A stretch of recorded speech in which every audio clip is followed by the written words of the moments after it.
오늘도 새벽 예배를 드리게 하신 하나님께 감사와 찬송과 영광을 올려드립니다. 우리 다 함께 사도신경으로 신앙 고백하신 후에 찬송가 430장 부르신 후 에레미야서 2장의 말씀을 읽으신 다음 오늘 말씀을 듣도록 하겠습니다. 에레미야서 2장에는 우리의 믿음을 회복하라고 권고하는 내용이 나옵니다. 건강한 몸이 어떤 음식이라도 소화해낼 수 있는 것처럼 건강한 믿음은 어떤 환경도 다 이겨낼 수 있습니다.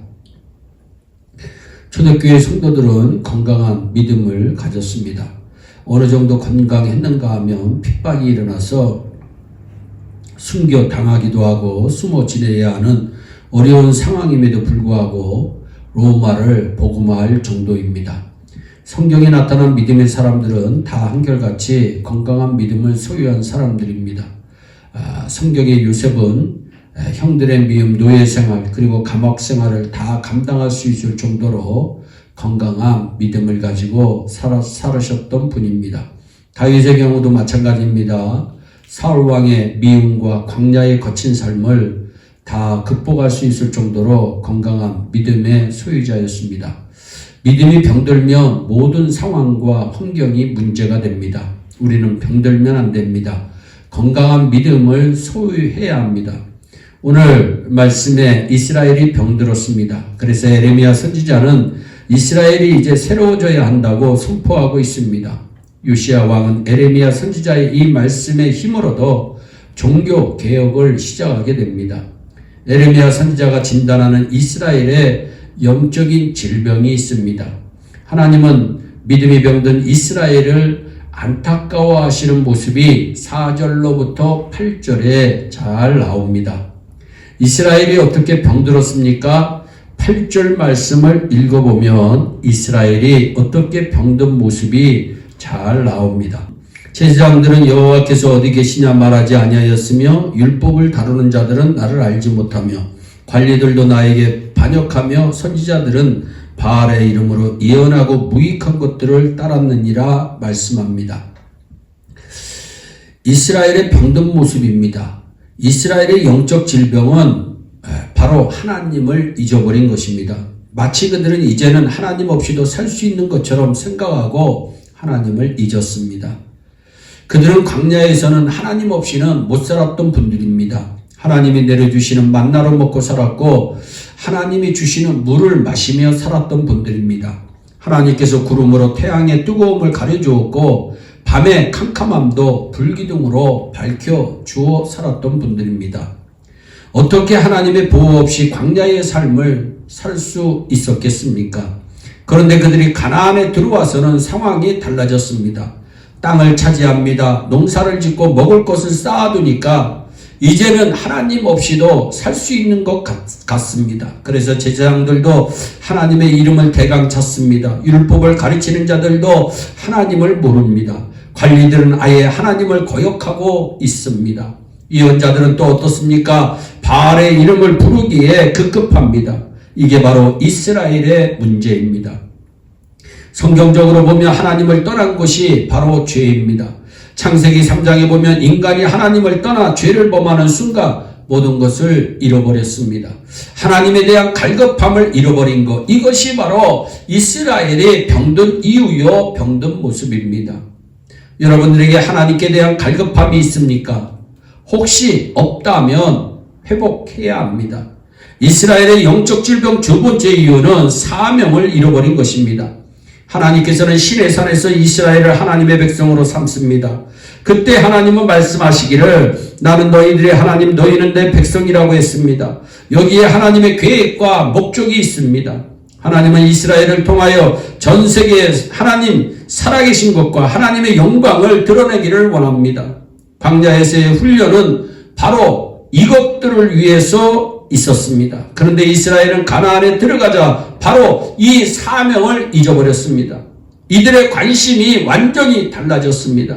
하나님을 세상에 드러내는 것, 하나님께 영광을 돌리는 것이 아니고 자신들이 잘 사는 것, 자신들의 유익, 이방 사람들처럼 육신적인 욕구가 가득 찼습니다. 에레미야는 언약을 잃어버리고 병든 이스라엘이 사랑의 대상이 아니라 하나님의 근심이라고 말씀합니다. 이제 우리는 건강한 믿음을 회복해야 합니다. 우리가 어떻게 건강한 믿음을 회복할 수 있을까요? 오늘 말씀에 보면 에레미야 선지자는 건강한 믿음을 회복하기 위해 돌아가야 할 곳이 바로 광야 시절 광야 교회라고 말씀하고 있습니다. 광야 시절은 이스라엘 백성들이 건강한 믿음을 소유했던 시기였습니다. 그곳에서 그들은 출애굽과 유월절에 감격을 가졌습니다. 바로 그때로 돌아가는 것이 건강한 믿음의 회복이라고 에레미야 선지자는 말씀하고 있습니다. 우리가 건강한 믿음의 삶을 회복하기 위해 돌아가야 할 곳은 바로 예수 십자가의 사건과 부활 사건입니다. 건강한 믿음은 구원의 감격을 회복하는 것입니다. 그리고 부활하심으로 지금도 살아계신 주님, 하나님 보좌 우편에서 세상을 통치하고 계신 그분이 지금 성령으로 우리와 함께 계심을 확인해야 합니다. 그렇습니다. 누가 뭐라고 해도 믿음의 회복은 예수 그리스도가 나의 주이시며 나의 구원자이심을 확인하는 것입니다.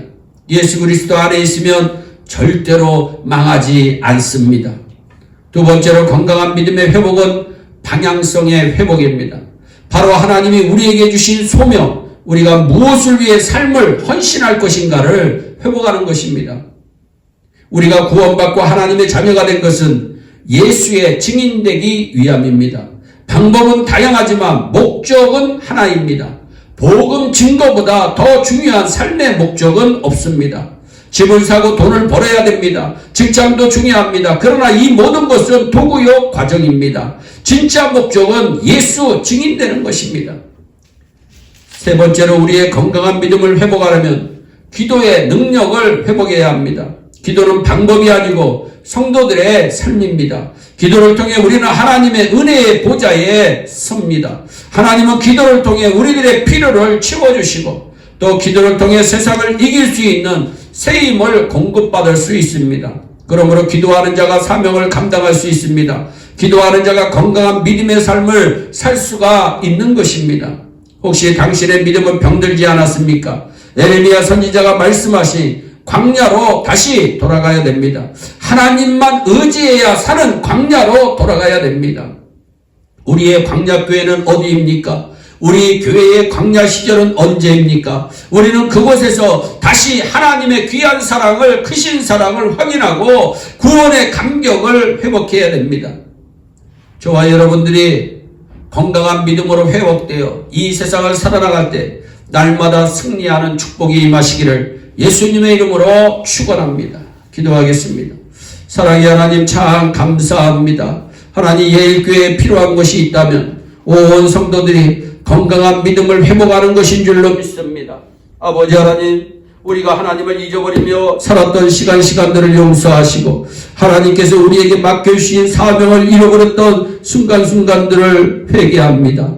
이제는 아버지 하나님, 바로 예수 십자가의 사건과 부활의 사건을 확신하게 하여 주시고 구원의 감격을 다시 회복할 수 있도록 은혜를 베풀어 주시고 우리의 사명, 복음 증거의 사명을 다시 한번 확인하게 하여 주시고 날마다 우리 하나님 앞에 기도함으로 승리하는 축복에 위한 주인공들이 다 되게 하여 주시옵소서. 감사하고 예수님의 이름으로 기도하옵나이다. 아멘.